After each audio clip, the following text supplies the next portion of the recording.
ಎಲ್ರಿಗೂ ನಮಸ್ಕಾರ. ನಾನು ಅಡ್ವೊಕೇಟ್ ಸಂಧ್ಯಾ ಗೌಡ. ನಾನಿವತ್ತು ನ್ಯಾಯಾಲಯದಲ್ಲಿ ದಾವೆಯನ್ನು ಅಂದರೆ ಕೇಸನ್ನು ದಾಖಲಿಸಿದಾಗ ಆ ದಾವೆ ವಜಾ ಆಗುವಂಥದ್ದು ಇರುತ್ತೆ. ದಾವೆ ವಜಾ ಆಗಲು ಕಾರಣವೇನು ಅನ್ನುವಂಥದ್ದನ್ನು ಈ ವಿಡಿಯೋದಲ್ಲಿ ತಿಳಿಸ್ತಾ ಇದ್ದೀನಿ. ವಿಡಿಯೋ ನೋಡೋದಕ್ಕೂ ಮೊದಲು ಸಬ್ಸ್ಕ್ರೈಬ್ ಮಾಡಿಕೊಂಡು ವಿಡಿಯೋನ ನೋಡಿ. ನನ್ನ ಹೊಸ ವಿಡಿಯೋಸ್ ಬಂದಾಗ ನೋಟಿಫಿಕೇಷನ್ ಬರುತ್ತೆ. ನನ್ನನ್ನು ಕಾಂಟ್ಯಾಕ್ಟ್ ಮಾಡಬೇಕು ಅಂದರೆ ಡಿಸ್ಕ್ರಿಪ್ಷನ್ನಲ್ಲಿ ನಂಬರ್ ಇದೆ. ಆನ್ಲೈನ್ ಕನ್ಸಲ್ಟೆನ್ಸಿ ಫೀಸ್ ಕೂಡ ಇರುತ್ತೆ. ಪೇ ಮಾಡಿ ಲೀಗಲ್ ಅಡ್ವೈಸನ್ನು ತಗೋಬಹುದು ಅಂತ ಹೇಳ್ತಾ ವಿಡಿಯೋನ ಸ್ಟಾರ್ಟ್ ಮಾಡ್ತಾ ಇದ್ದೀನಿ. ಸಿವಿಲ್ ದಾವೆಯನ್ನು ಸಲ್ಲಿಸುವ ಮೊದಲು ಪ್ರತಿಯೊಬ್ಬರು ಕೂಡ ಆ ದಾವೆಗೆ ಸಂಬಂಧಿಸಿದ ದಾಖಲೆಗಳನ್ನು ಕಲೆಕ್ಟ್ ಮಾಡಿ ಇಟ್ಕೊಂಡಿರಬೇಕು. ದಾವೆಯನ್ನು ಹಾಕಬೇಕು ಅಂದರೆ ಆರ್ಡರ್ 7 ರೂಲ್ 1 CPCಯ ಕೆಳಗೆ ವಾದಪತ್ರವನ್ನು ಸಲ್ಲಿಸಬೇಕಾಗುತ್ತೆ. ದಾವೆಗೆ ಸಂಬಂಧಿಸಿದ ದಾಖಲೆಯನ್ನು ಹಾಕಬೇಕಾಗುತ್ತೆ.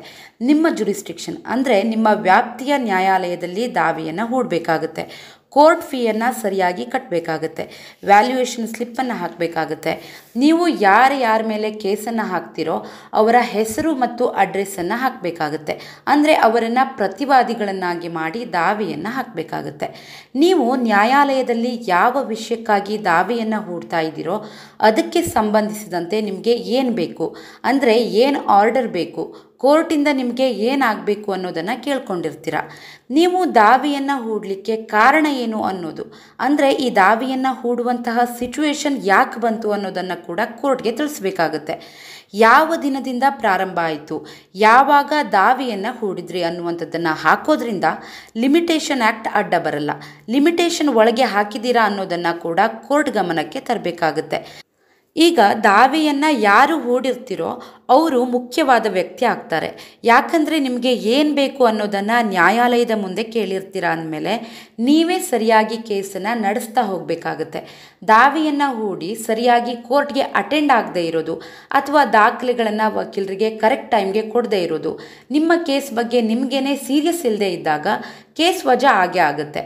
ತುಂಬ ಜನ ದಾವೆಯ ಕಾರಣವನ್ನು ಸರಿಯಾಗಿ ಹಾಕಿರಲ್ಲ, ವ್ಯಾಲ್ಯೂಯೇಷನ್ ಸ್ಲಿಪ್ಪನ್ನು ಹಾಕಿರಲ್ಲ. ಅಂದರೆ ನಿಮ್ಮ ದಾವೆಗೆ ಸಂಬಂಧಪಟ್ಟ ಹಾಗೆ ನೀವು ಕೇಳಿರುವಂತಹ ಪ್ರೇಯರ್ನ ವ್ಯಾಲ್ಯೂಯೇಷನ್ ಎಷ್ಟು ಅಂತ ಕ್ಯಾಲ್ಕುಲೇಟ್ ಮಾಡಿ ಕೋರ್ಟ್ ಫೀಯನ್ನು ತುಂಬುವಂಥದ್ದು, ಅದನ್ನು ಸರಿಯಾಗಿ ಮಾಡಿರಲ್ಲ.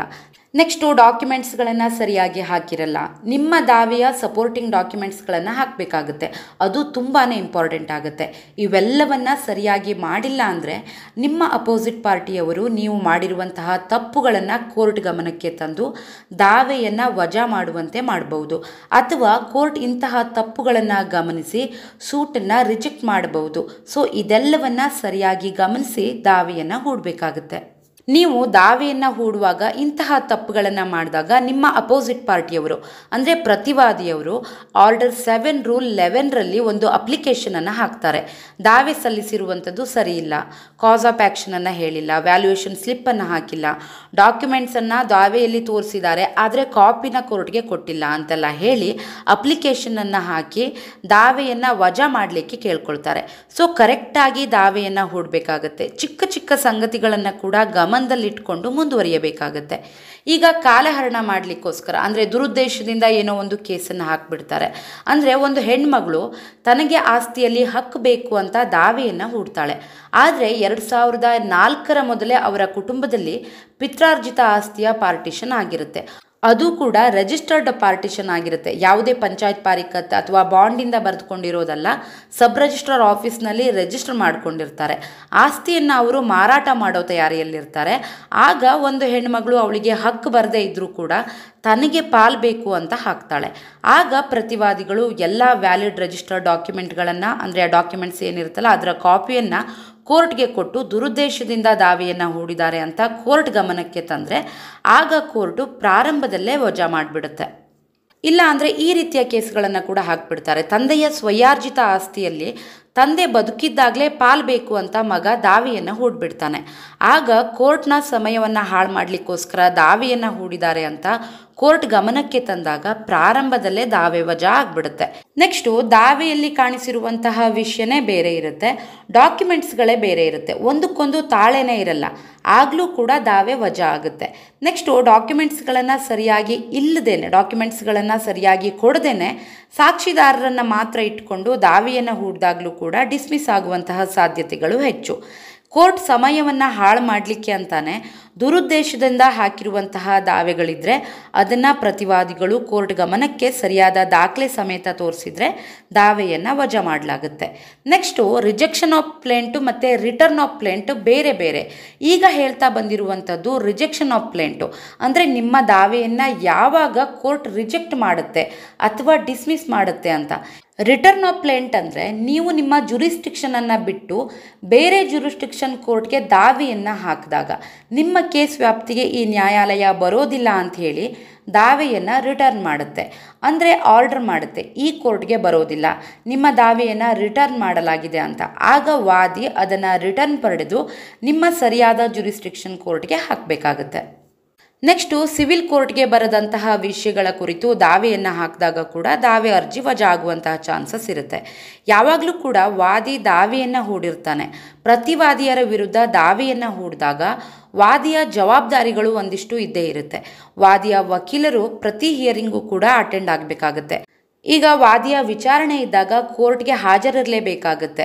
ನಿಮ್ಮ ದಾವೆ ವಿಚಾರಕ್ಕೆ ಪ್ರತಿ ಸಾರಿ ನೀವು ಕೋರ್ಟ್ಗೆ ಅಟೆಂಡ್ ಆಗಬೇಕು ಅಂತ ಇರಲ್ಲ. ಬಟ್ ವಾದಿ ಮತ್ತು ಪ್ರತಿವಾದಿಯರ ವಕೀಲರು ಏನಿರ್ತಾರಲ್ಲ ಅವರು ಹಾಜರಿರಲೇಬೇಕಾಗತ್ತೆ. ಅದೇ ವಿಚಾರಣೆ ಇದ್ದಾಗ ಅಥವಾ ಆರ್ಗ್ಯುಮೆಂಟ್ ಇದ್ದಾಗ ವಾದಿ ಅಥವಾ ವಾದಿಪರ ಇರುವಂತಹ ವಕೀಲರು ಕಂಟಿನ್ಯೂಯಸ್ ಆಗಿ ಹಾಜರಿರಲ್ಲ. ಎಷ್ಟು ಅವಕಾಶ ಕೊಟ್ಟಿದ್ರೂ ಕೂಡ ಅದನ್ನು ಉಪಯೋಗಿಸ್ಕೊಂಡಿರಲ್ಲ. ಲಾಸ್ಟ್ ಚಾನ್ಸ್ ಅಂತ ಕೊಟ್ಟಿದ್ರೂ ಕೂಡ ಆರ್ಗ್ಯುಮೆಂಟನ್ನು ಮಾಡದೇ ಇರೋದು, ಕೋರ್ಟ್ಗೆ ಅಟೆಂಡ್ ಆಗದೇ ಇರೋದು, ಆ ರೀತಿ ಮಾಡಿದಾಗ ಆಗ ಕೂಡ ಕೋರ್ಟ್ ದಾವೆಯನ್ನು ವಜಾ ಮಾಡಿಬಿಡುತ್ತೆ. ದಾವೆಯನ್ನು ಮುಂದುವರಿಸ್ತಾ ಇಲ್ಲ, ಡಿಸ್ಮಿಸ್ ಫಾರ್ ಡಿಫಾಲ್ಟ್ ಅಥವಾ ಡಿಸ್ಮಿಸ್ ಫಾರ್ ನಾನ್ ಪ್ರಾಸಿಕ್ಯೂಷನ್ ಅಂತ ರೀಸನನ್ನು ಕೊಟ್ಟು, ಅಂದರೆ ದಾವೆಯನ್ನು ಮುಂದುವರಿಸದಿರುವ ಕಾರಣ ಅಂಥೇಳಿ ಡಿಸ್ಮಿಸ್ ಆಗುತ್ತೆ. ನೆಕ್ಸ್ಟು ಯಾವುದೋ ಒಂದು ಕೇಸ್ನಿಂದ ನಿಮ್ಮ ವಕೀಲರು ರಿಟೈರ್ ಆಗಲಿಕ್ಕೆ ನೋಟಿಸನ್ನು ಕೊಟ್ಟಿರ್ತಾರೆ. ಈ ಡೇಟ್ಗೆ ಕೇಸ್ ಇದೆ, ನಾನು ನಿಮ್ಮ ಕೇಸಿಂದ ನಿವೃತ್ತಿ ಆಗ್ತಾ ಇದ್ದೀನಿ ಅಂತ ವಾದಿಗೆ ನೋಟಿಸನ್ನು ಕೊಟ್ಟಿರ್ತಾರೆ. ಆ ಡೇಟ್ಗೆ ರಿಟೈರ್ಮೆಂಟ್ ಮೆಮೋವನ್ನು ಫೈಲ್ ಮಾಡ್ತಾ ಇದ್ದೀನಿ, ನೀವು ಕೋರ್ಟ್ಗೆ ಅಟೆಂಡ್ ಆಗಿ ಅಂತ ಹೇಳಿರ್ತಾರೆ. ಆಗ ವಾದಿ ಕೋರ್ಟ್ಗೆ ಅಟೆಂಡ್ ಆಗಲೇಬೇಕಾಗುತ್ತೆ. ಯಾಕಂದರೆ ವಕೀಲರು ರಿಟೈರ್ಮೆಂಟ್ ಮೆಮೋವನ್ನು ಕೊಟ್ಟು ಜವಾಬ್ದಾರಿಯನ್ನು ಕಳ್ಕೋತಾರೆ. ಆಗ ವಾದಿ ಅಲ್ಲಿತ್ತು ನನಗೆ ಒಂದು ಅವಕಾಶವನ್ನು ಕೊಡಿ, ಬೇರೆ ವಕೀಲರನ್ನು ನೇಮಿಸ್ಕೊಳ್ತೀನಿ ಅಂತ ಹೇಳಿ ಟೈಮನ್ನು ತಗೊಳ್ಬೇಕಾಗತ್ತೆ. ಅದೇ ವಾದಿ ಆ ಟೈಮ್ಗೆ ಅಟೆಂಡ್ ಆಗದಿದ್ದರೆ ಕೂಡ ಡಿಸ್ಮಿಸ್ ಫಾರ್ ಡಿಫಾಲ್ಟ್ ಆಗುವಂತಹ ಚಾನ್ಸಸ್ ಇರುತ್ತೆ.